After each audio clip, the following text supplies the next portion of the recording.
Bismillahirrahmanirrahim. Assalamualaikum warahmatullahi wabarakatuh. Perkenalkan, nama saya Deddy Suryadi dari Program Studi Pendidikan Bahasa Jepang, Fakultas Pendidikan Bahasa Universitas Muhammadiyah Yogyakarta. Pada kesempatan ini, saya ingin menyampaikan pernyataan di dosen dalam unjuk kerja di Dharma Perguruan Tinggi untuk keperluan kelengkapan sertifikasi dosen tahun 2025 ini. Yang pertama, saya ingin menyampaikan RPS yang akan saya pakai untuk pengajaran dalam mata kuliah Jitsuyo Kaiwa, yang mana mata kuliah ini disampaikan di semester 5, mencakup ada beberapa CPL. Ada 2 CPL yang dibebankan mata kuliah ini. Yang pertama adalah mampu menerapkan konsep-konsep dasar bahasa Jepang secara reflektif dan produktif dalam konteks keseharian, akademis, dan pekerjaan. Kemudian yang CPL 5 yaitu mampu menguasai konsep-konsep kebahasaan dan keterampilan berbahasa Jepang tingkat menengah dan atas. Juga dalam mata kuliah ini juga terbagi menjadi 5 CPMK. Yang pertama untuk meningkatkan mengikuti perkuliahan sesuai instruksi dosen berdasarkan kontrak perkuliahan yang telah disepakati, CPMK 1. Kemudian CPMK 2-nya adalah menunjukkan sikap positif pada perkuliahan sesuai dengan instruksi perkuliahan. Kemudian CPMK 3 adalah mahasiswa mampu menyatakan pendapat dan berkomunikasi dalam tema yang diminati. Kemudian CPMK 4 adalah mahasiswa mampu menyatakan identitas diri dan merespon pernyataan mengenai dirinya. Juga CPMK 4 adalah mampu menyatakan pendapat dan kondisi kepada lawan bicara. Kemudian yang terakhir CPMK 6 adalah mampu menggunakan ungkapan-ungkapan untuk merespon suatu situasi dalam debat dan pidato.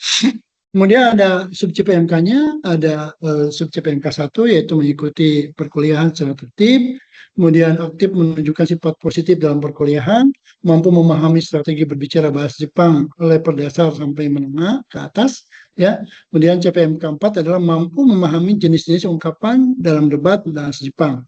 Dan CPMK 5 adalah mampu mengidentifikasi jenis-jenis ungkapan dan struktur dalam pidato bahasa Jepang.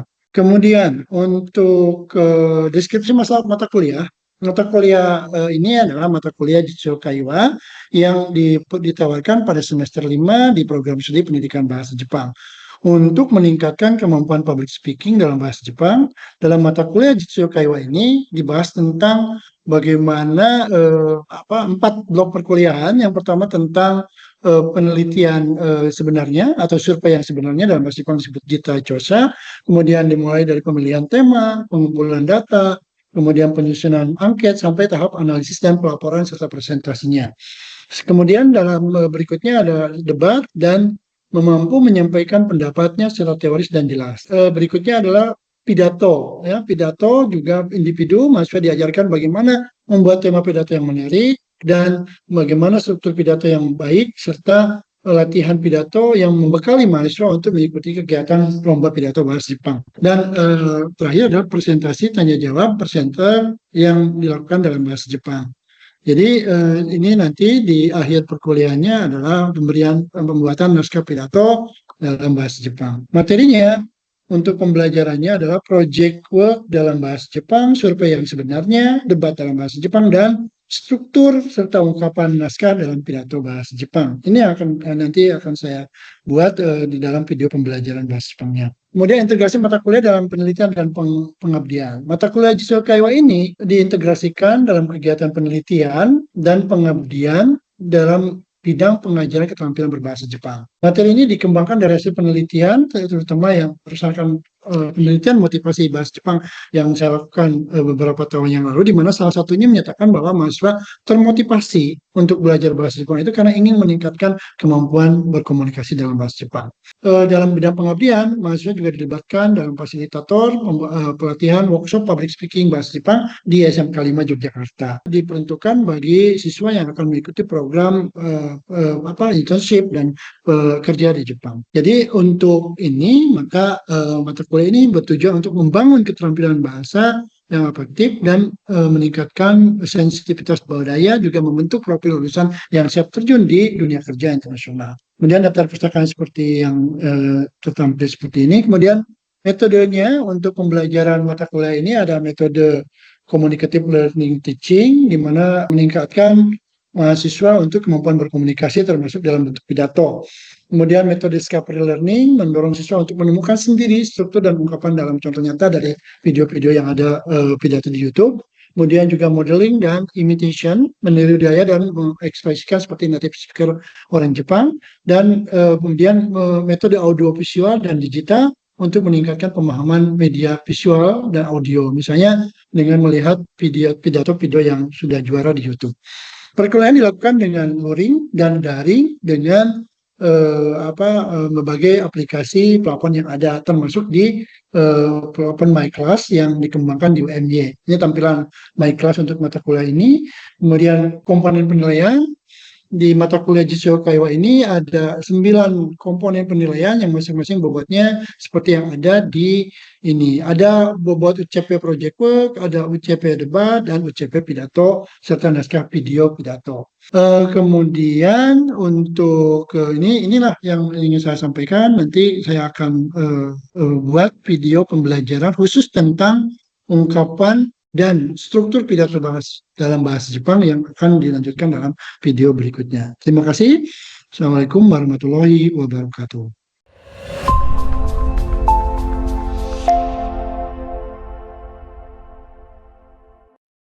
Bismillahirrahmanirrahim. Assalamualaikum warahmatullahi wabarakatuh.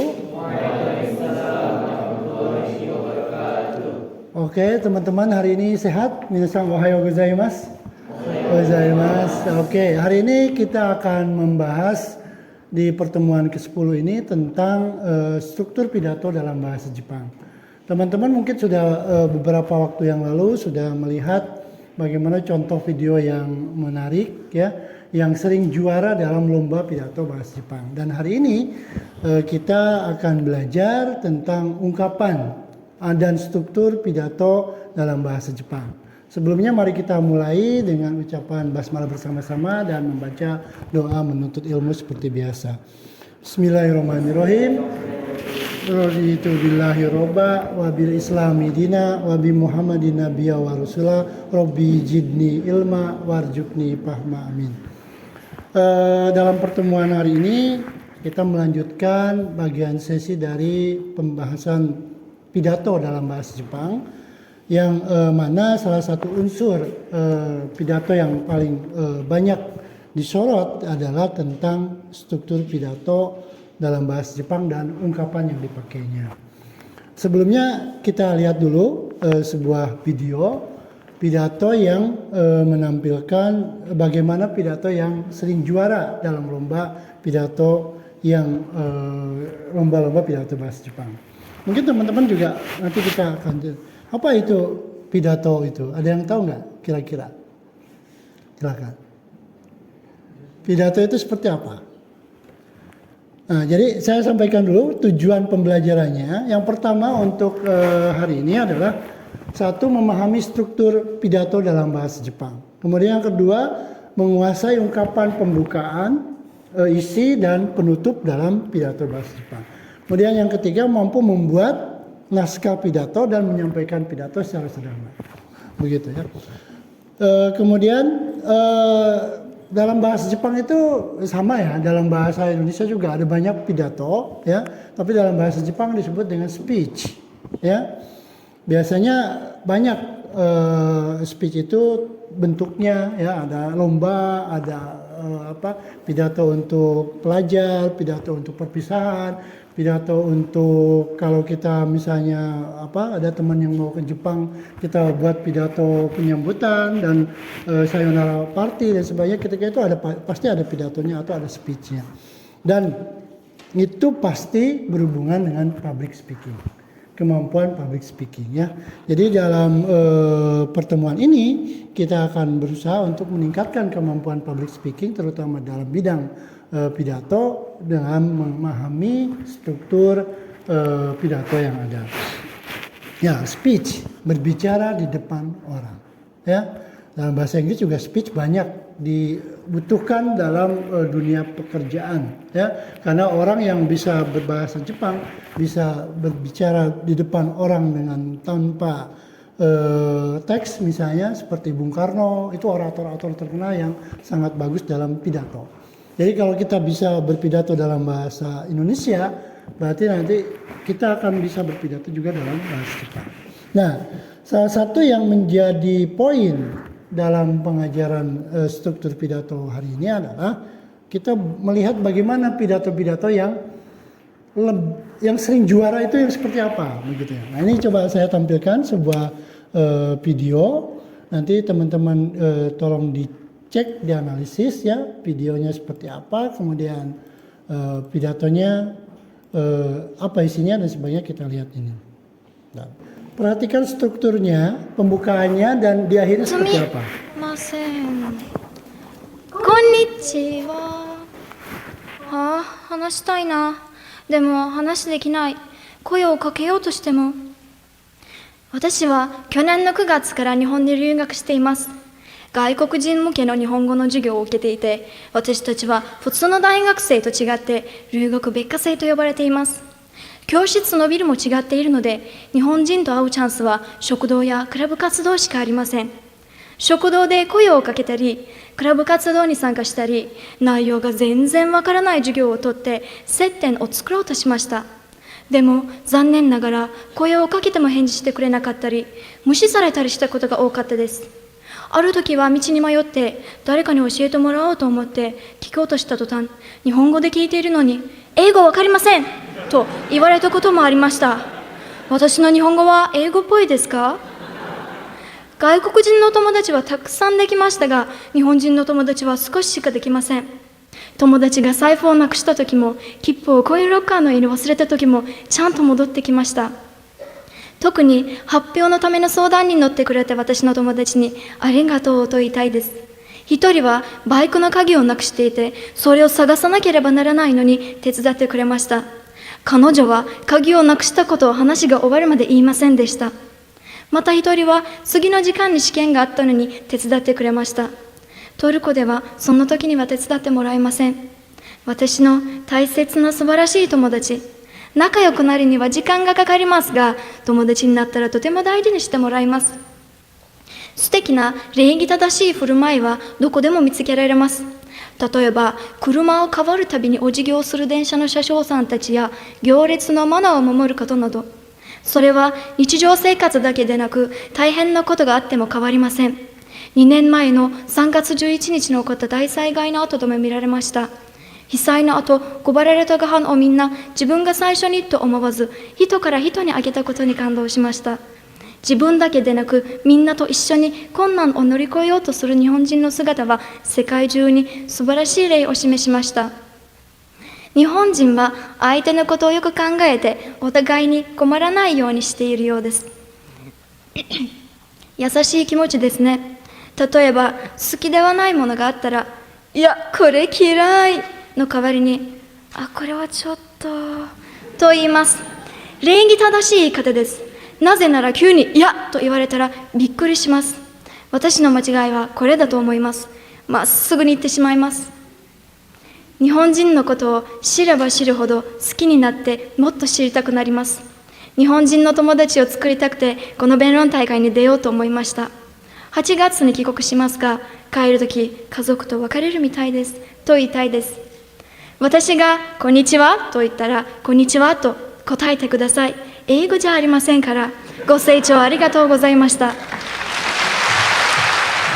Masuk ke kesan aja. Mungkin ada teman yang bisa menyampaikan kira-kira isi pidatonya apa, kemudian di akhir itu kira-kira apa ya? Ada yang mau menyampaikan pendapat? Silakan. Oke, ya kembali ke sini ya. Ada? Kevin punya pendapat? Silakan. Yang dilihat tadi ada kira-kira apa yang ingin disampaikan, kesan dari pidato tadi? Jadi dari orang yang pidatonya itu mengingat bahwa orang Jepang itu sebenarnya dingin, bersifat dingin. ketika dia Aisatsu, orang Jepang mengira bahwa itu bukan orang Jepang asli. Terus ketika dia mencoba untuk berbicara lagi, dan lebih banyak yang mengira dia itu bukan orang Jepang, bukan yang mengira orang Jepang itu kata-kata dingin sifatnya. Oke, ada lagi yang mau berpendapat? Kira-kira? Bahasa speednya sulit gitu, betul nggak? Sulit nggak? Cepat nggak? Ya, oke, baik. Kalau belum ada yang mungkin nanti dilihat, silakan dilihat lagi pidato itu apa, seperti apa isinya. Nah, di sini saya akan membongkar atau menjelaskan tentang struktur pidato dalam bahasa Jepang yang seperti tadi ya. Yang tadi itu juara ya. Juara maksudnya dari segi penampilannya sudah bagus, tata bahasanya juga sudah bagus. Tapi yang paling ingin saya sampaikan di perkuliahan ini adalah tentang bagaimana struktur pidato itu bisa menjadi juara dan banyak dijadikan pedoman untuk teman-teman yang lain ketika membuat naskah pidato. Yang pertama ada pembukaan, tentu saja ya. Nah, pembukaan ini apa sih isinya? Biasanya kan nama, kemudian lembaga, biasanya kan begitu ya. Nah, ternyata tadi tidak, tapi langsung ke konnichiwa, ohayo gozaimasu, kemudian dan sebagainya ya. Kemudian isi pidatonya seperti apa juga, dan bagian penutupnya seperti apa. Nah, ini saya ingin sampaikan poin dari perkuliahan hari ini ya. Mungkin teman-teman nanti akan bisa melihat. Yang pertama, menurut Koji Oikawa 2017, bahwa struktur yang paling mudah dan banyak menarik perhatian pendengar itu yang pertama adalah negatif na hanasikara stato. Jadi mulailah bercerita dengan cerita-cerita yang menyedihkan. Jadi bukan membesarkan kebesaran masa lalu, atau saya tuh pernah lulus N3, saya pernah menjadi juara apa, itu nggak akan didengar sama orang ya.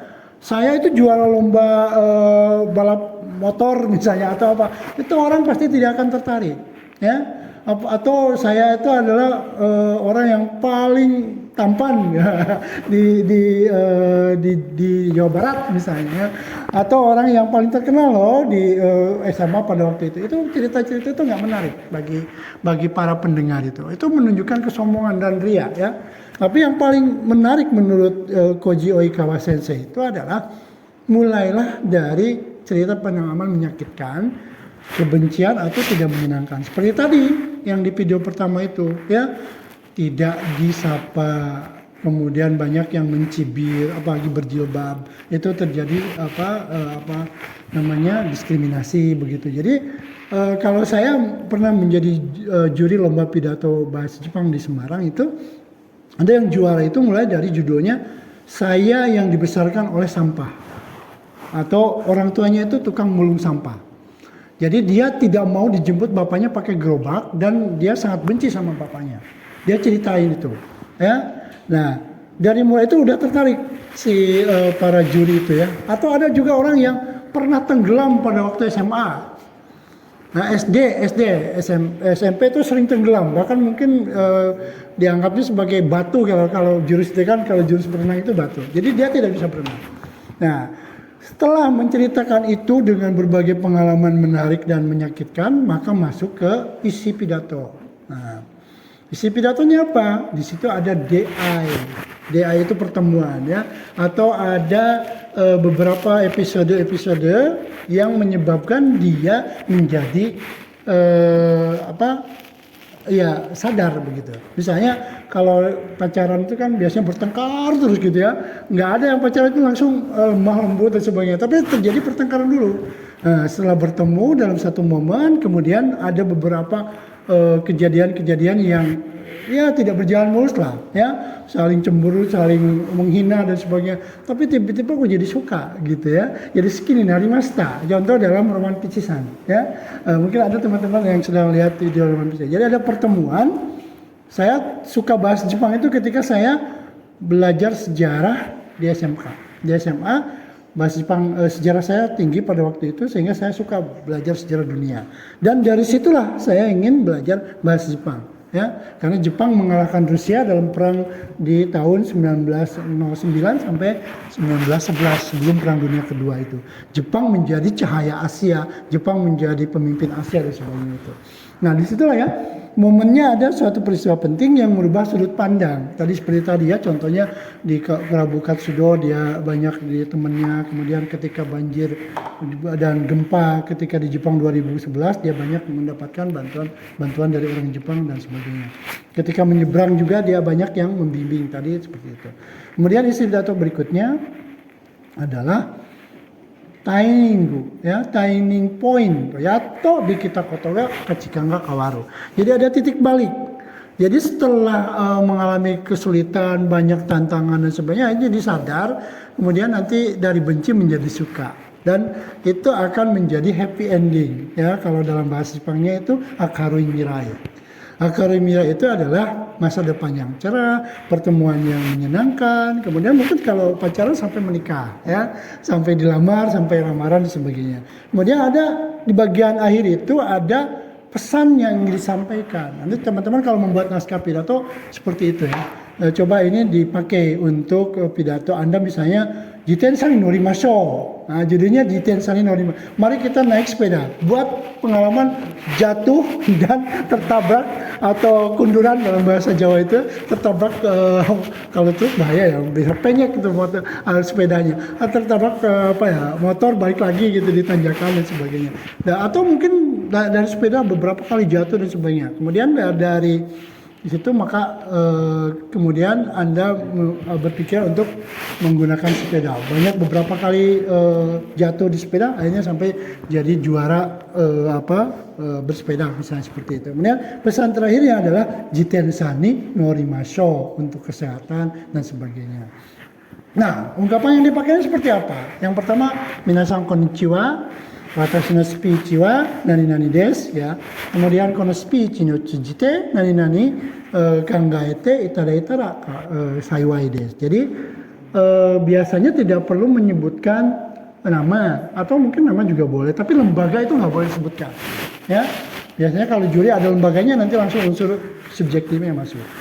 Jadi sebutkan temanya, kemudian apa yang ingin disampaikan di speech itu disampaikan di awal juga tidak apa-apa. Kemudian apa ungkapan yang berikutnya? Ada mazu, ada saishoni. Berikutnya, paragraf berikutnya ada tsugini, mata, tatoiba, watashi no keiken dewa, nani-nani to omoimasu. Jadi, ungkapkan pengalaman-pengalaman itu dalam berbagai episode. Jadi ada paragraf 1, paragraf 2, paragraf 3. Misalnya ketika saya mudik tuh, saya mempunyai pengalaman mudik yang menyakitkan. Misalnya apa? 16 jam perjalanan dari bukan 16 jam, 36 jam perjalanan dari Bandung ke Yogyakarta pada waktu itu. Kenapa? Banjir di Kebumen pada waktu 2014. Nah, itu ceritain ya. Kenapa menyedihkan sekali? 36 jam itu naik bis sangat merepotkan. Nah, berpikiran bagaimana habis bensinnya, habis naik bisnya, kemudian makannya juga kelaparan ya di Jalan Denles itu. Bagaimana penumpang itu cari keluar, cari Indomie, cari apa gitu ya, karena lagi banjir dan tidak bisa bergerak pada waktu itu. Sehingga ada episode 1, ada Saisoa biasanya begini, kemudian Segiwa kemudian Mata dan Tatoeba. Jadi ada contoh-contoh konkret yang menyebutkan bahwa pidato itu pengalaman Anda itu diungkap di situ. Ya, misalnya pengalaman pertama saya yang menyakitkan ketika mudik itu satu ya, tadi 36 jam pakai bis, kemudian kecopetan ya, laptop saya diganti dengan keramik misalnya ya, atau juga ada yang seperti itu kan naik bis malamnya. Kemudian ada juga yang kelaparan karena atau mungkin balik karena menahan pipis dan menahan minum sehingga penyakit kencing, sakit kencing darah ya, pada waktu itu juga ada pengalaman seperti itu. Kemudian yang paling menarik kita ada melihat bagaimana kehidupan seorang supir bis ya, keluarganya seperti apa, hidupnya seperti apa, itu juga jadi pengalaman saya ketika naik bis Bandung Jogja pada waktu itu. Nah, ini watashi no keiken dewa nani-nani to omoimasu. Kemudian yang terakhir ungkapan penutup itu ada saigoni, dan jangan lupa untuk menyampaikan pesannya apa. Dan Konote Manimo diajak ya audion itu untuk membuat mengikuti apa yang kita sampaikan. Nah ini contohnya ada Kankyo ni Mamoru Tameni Dekiru Koto. Apa yang bisa Anda lakukan untuk membuat alam itu dilestarikan, begitu ya. Nah, jadi dalam pembukaannya itu kita akan berbicara tentang watashi no speech no tema wa Kankyo Mamoru Tameni Dekiru Koto desu. Nah, kemudian disitu ceritakan bagaimana kejadian-kejadian atau beberapa pengalaman yang merusak alam gitu ya. Misalnya banyaknya sampah di Yogyakarta, kemudian banyaknya pembuangan gas emitan, kemudian bagaimana polusi-polusi di sungai-sungai di Jogja dan sebagainya. Itu juga boleh ya. Tapi kalau bisa yang berhubungan dengan kita, yang dengan diri sendiri ya. Misalnya caranya apa? Ada solusinya. Solusinya apa? Misalnya membuang sampah, membiasakan diri membuang sampah, kemudian tidak membuang sampah sembarangan dan sebagainya. Kemudian di akhir juga ada ya apa yang bisa kita lakukan untuk melestarikan alam ini. Kira-kira sampai di sini ada, nanti akan saya kasih tugas. Tugasnya ada teman-teman membuat naskah pidato berdasarkan pengalaman pribadi. Cukup ya 5 menit terlalu lama ya, 3 menit saja. 3 menit Anda untuk membuat naskah itu dan kita nanti lihat ya apakah strukturnya seperti yang tadi saya sampaikan atau tidak. Minggu depan kita cek lagi dan kita lihat siapa yang paling bagus untuk naskah speech-nya. Oke, ya. Oke, baik. Kemudian ada teknik penyampaian pidato itu juga sudah ada artikulasi, kontak mata dan sebagainya, itu bisa nanti kita pelajari setelah Anda membuat naskahnya di minggu depan. Kira-kira ada pertanyaan? Silakan kita buka sesi tanya jawab, ya. Oke. Untuk tema pidatonya apakah bebas atau ditentukan? Tema yang paling menarik itu biasanya pengalaman pribadi. Tema yang paling menarik itu adalah pengalaman pribadi. Kemudian yang kedua, tema yang menarik itu biasanya berisi pesan moral kepada lawan bicara atau kepada audiens. Nah, di akhir perkuliahan ini saya ingin menyampaikan bahwa pidato itu dilakukan pentingnya untuk latihan rutin. Kemudian bahasanya juga harus runtut dan mudah dimengerti. Kemudian ada pendapat pribadi, bukan pendapat umum. Ya. Kemudian ada kebaruannya, ada sesuatu yang baru yang disampaikan dan ada pesan yang ingin disampaikan kepada audiens. Oke, demikian pertemuan kali ini. Nanti jangan lupa untuk tugasnya saya akan tampilkan di my class untuk tugasnya dan terima kasih atas perhatiannya. Sampai ketemu di pertemuan berikutnya. Demikian dari saya. Assalamualaikum warahmatullahi wabarakatuh.